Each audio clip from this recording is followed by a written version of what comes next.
Alright, so the next topic here that we're going to take a look at, and this is a key part of our second concept from today, is that there's a huge difference in the way that the two political parties view the Constitution. The first we're going to take a look at here is Jefferson and the Jeffersonian Republicans, or the Democratic Republicans, and the way that they view it, we're going to remember it known as strict construction. And what that basically means is that remember, they want a small federal government with large amount of state powers. They want a lot of states' rights. So with this strict construction, essentially, the federal government cannot do anything that is not specifically given them the power in the Constitution. So if we use our example of the National Bank, the Jeffersonians would argue that the National Bank is unconstitutional because there is nowhere in the Constitution that says that the federal government has the right to create a national bank. And that's going to really contrast with that of Hamilton and the Federalists. So let's take a look here at Hamilton and the Federalists, and they're going to practice what's called loose construction, which essentially is the exact opposite of what Jefferson and the Republicans say. Hamilton and the Federalists believe that anything that is not mentioned in the Constitution, or anything that the Constitution does not specifically say the federal government cannot do, they're able to do under what would be called implied powers. So take the issue of the National Bank. The way they would view this, if you're Hamilton, is that because there's nowhere in the Constitution does not say you can't create a national bank, so it's implied then under the Constitution that a national bank is okay. So this is a very important difference in what creates the two different sides, because we're going to see this continuing on through the 1800s with Jefferson's presidency and all the way through the Democratic Republicans and the Whigs. And then also even today we can see a lot of this between Republicans and Democrats at times. This is a key part of whether something is constitutional or not. So again, with this viewing of the Constitution, or this way to view the reading of the document, we see this contrasting, or these two distinct political parties that come up. The Federalists, who will be led by Alexander Hamilton, are going to be mostly from the North, and these industrialized societies or major cities are going to be proponents of a strong central government. So they want a strong federal government with some limited states' rights as well. They want to promote economic growth as far as investing goes, and that's part of that BFAT acronym that we talked about there with Hamilton. They want to also kind of support England. They want to become trade partners with England, and they don't like the French very much. They're very afraid of what's going on in France during this revolution, as they fear that it could be cataclysmic, or it could be very dangerous for what is happening in the United States. Now let's contrast that with the Democratic Republicans, where they're led by Thomas Jefferson and eventually James Madison, who does switch sides. And this is mostly from the South. This is mostly a Southern political party. And these people do not really favor that of the industrial world. They want more of an agrarian, old school style of way of life. They do not care for the Industrial Revolution and what it allows for them to do, because Jefferson and Madison see this as a way to have the federal government push down more and more legislation on the people, making them less free. They believe that America could basically be a breadbasket, that all these yeoman farmers would be self-sustaining, and then also commercial farmers, to kind of create this self-sustaining system for themselves, where you don't need a strong central government because you're taking care of yourself. These are going to be also people who mostly support France up until the time period when the French Revolution turns to that reign of terror, and we know what happens. We'll talk a little bit more about that, but you should remember that hopefully from your world history class as well. Washington is going to be unique. Okay, and even though he typically supports, or he sides more with Hamilton and Adams and the Federalist Party, he is very staunchly against the use of political parties. He does not believe the political parties should have a place in American politics, because we get bogged down in tribalism, or this side of who's on whose team, and he wants us to be more one unified, and he'll even talk about that in his farewell address. All right, so let's move ahead here into the Whiskey Rebellion. And again, going back to our key concept number one here, or our theme number one here from this time period, with Washington, remember, he has a bunch of challenges in his first stint as president and second stint as president, and none bigger will be than the Whiskey Rebellion.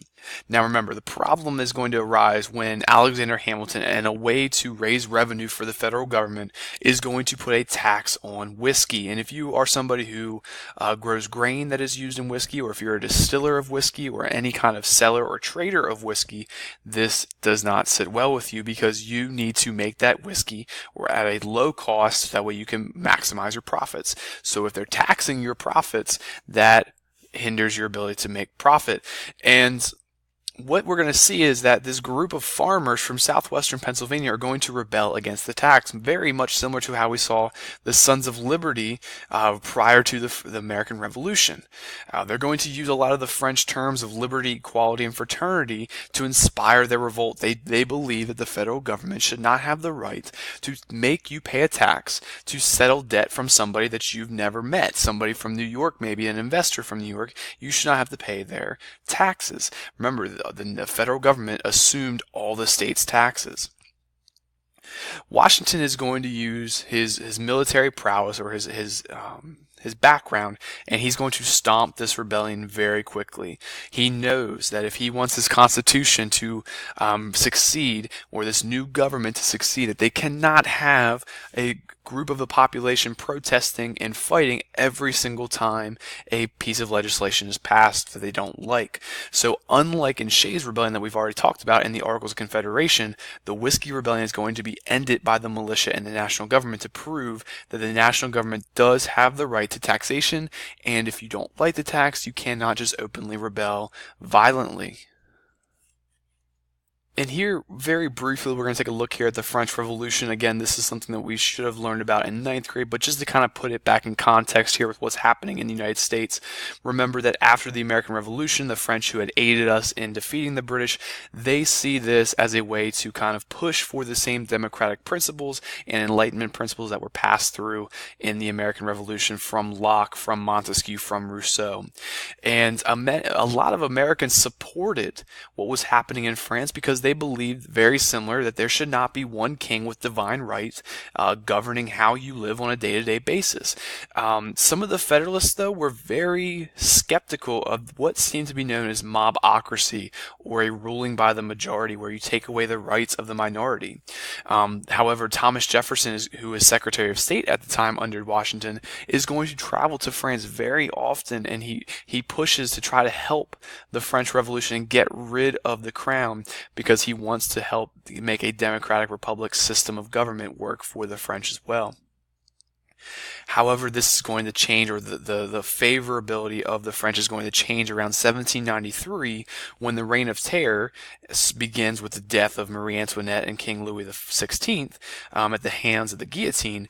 And when this turns into a very violent cause is where Thomas Jefferson, Thomas Paine, and Benjamin Franklin are going to pull back away from supporting the French Revolution, because they have seen that it's going a completely different direction than that of the American Revolution.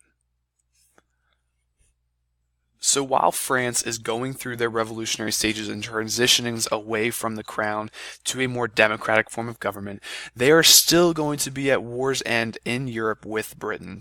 And Washington sees this and says there's no way that the U.S. can survive a war. He knows that, or he believes that we will get drug into this war because we are trade partners with Britain and France, and he wants to try to stay out of war as much as possible. So he's going to sign this Proclamation of Neutrality in April of 1793. This is also supported by Alexander Hamilton and most of the cabinet members and Federalists.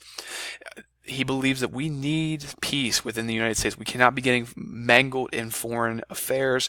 Let them go to war. If it does not directly affect the United States, there's no need for us to be there. So we officially declare neutrality, and we tend towards isolation, or isolationism, which is kind of staying away from what is happening. And for all the way up until about World War I, we stick to this policy of isolationism, except for a few minor things here and there, because we don't want to get mangled in what's happening on the other side of the world.